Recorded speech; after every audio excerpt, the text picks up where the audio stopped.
በኢራን ምድር እስከ 3.2 ሚሊዮን የሚደርሱ ሰዎች ተፈናቅለዋል። የተባበሩት መንግስታት ድርጅት አሜሪካና እስራኤል በኢራን ላይ ጦርነት ከከፈቱ ወዲህ ከ3 ሚሊዮን በላይ ሰዎች መፈናቀላቸውን አረጋግጧል። ይህም እየተባባሰ ያለውን የሰብአዊ ቀውስ ስጋት የበለጠ አግዝፎታል።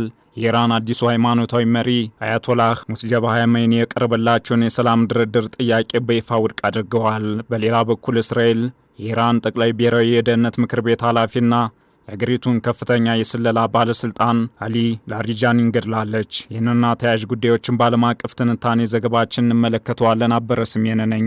የተባበሩት መንግስታት የስደተኞች ኤጀንሲ ጦርነቱ ከተጀመረበት ጊዜ አንስቶ እስከ 3.2 ሚሊዮን የሚደርሱ ሰዎች በግዳጅ ተፈናቅለዋል። አብዛኞቹ ከቴህራንና ከሌሎች ዋና ዋና የከተማ አካባቢዎች ወደ ሰሜን የአገሪቱና የገጠር አካባቢዎች እየሸሹ ነው። ይህ ቁጥር ጦርነቱ በቀጠለ መጠን እየጨመረ ሊሄድ ይችላል። በሰብአዊ ፍላጎቶች ላይ ያለውን አሳሳቢ ሁኔታም ያሳያል። የአሜሪካና እስራኤል ጦር ኢራንን ማጥቃታቸውን ቀጥለዋል።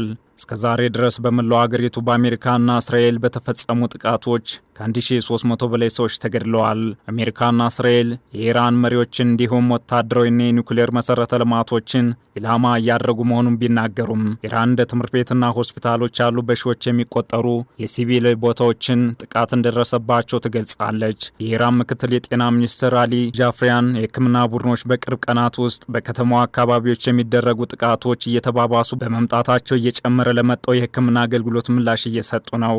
አብዛኞቹ ሰዎች ሲቪሎች ናቸው። በጥቃቶቹ ከ70 በላይ ሆስፒታሎችና የጤና ተቋማት ጉዳት ደርሶባቸዋል።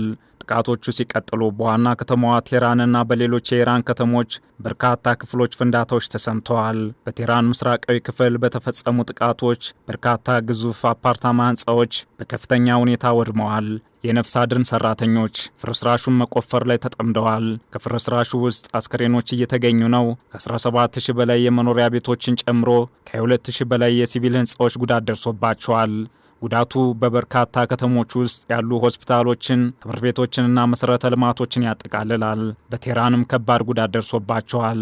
ተባብሶ በቀጠለው በዚህ ጦርነት እስራኤል የኢራንን ጠቅላይ ብሔራዊ ደህንነት ምክር ቤት ኃላፊና የአገሪቱን ከፍተኛ የስለላ ባለስልጣን አሊ ላሪጃኒን መግደሏን የመከላከያ ሚኒስትር እስራኤል ካዝ ተናግረዋል። ላሪጃኒ እስራኤል በጦርነቱ የመጀመሪያው ጥቃት አያቶላ አሊ ኻሜኒን ከገደለች በኋላ እስላማዊ ሪፐብሊክን ከሚመሩ ቁልፍ ሲቪል ሰዎች አንዱ እንደነበሩ ይታመናል። የኢራን የኒውክሌር ጉዳይ ዋና ተደራዳሪ ሆነው ያገለገሉ በመሆናቸው ለእስራኤል ከፍተኛ ድል ተደርጎ ይወሰዳል። ጥቃቱ የተፈጸመው ላሪጃኒ በደማስቆ ከሶሪያ ከፍተኛ ባለስልጣናት ጋር ስብሰባ በማድረግ ላይ እንደነበሩ መረጃዎች ጠቁመዋል። ላሪጃኒ ለመጨረሻ ጊዜ በይፋ የታዩት ዓርብ ዕለት ሲሆን ከኢራኑ ፕሬዝዳንት ማሱድ ፔዜሽኪያን ጋር በመሆን በቴህራን ውስጥ ለፍልስጤማውያን ድጋፍ ለመስጠት በተደረገው ዝግጅት ላይ ተገኝተዋል። ይህኒ ቁልፍ ሰው በእስራኤል መገደል መፍትሄ ያልተገኘለትን ጦርነት የበለጠ ሊያባብሰው እንደሚችልም ስጋት ፈጥሯል።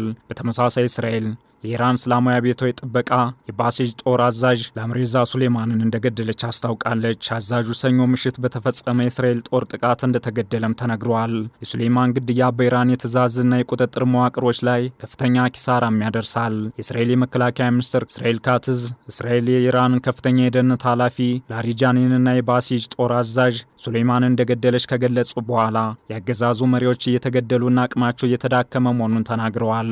ሚኒስትሩ የኢራንን ስትራቴጂካዊ መሰረተ ልማት መምታታቸው እንደሚቀጥሉም ተናግረዋል። የእስራኤል ጦር የሚሳኤል እንዲሁም ስትራቴጂካዊ መሰረተ ልማቶችን መውደሙን ለመቀጠል በብርቱ እየሰራ ስለመሆኑም ነው የተነገረው። እስራኤል በሊባኖስ የምታደርሰውን ጥቃት በተመሳሳይ አጠናክራ ቀጥላለች። የእስራኤል የጦር አውሮፕላኖች በዋና ከተማዋ ቤይሩት በሚገኙ 3 ሰፈሮች ላይ የቦምብ ናዳ ወርደዋል።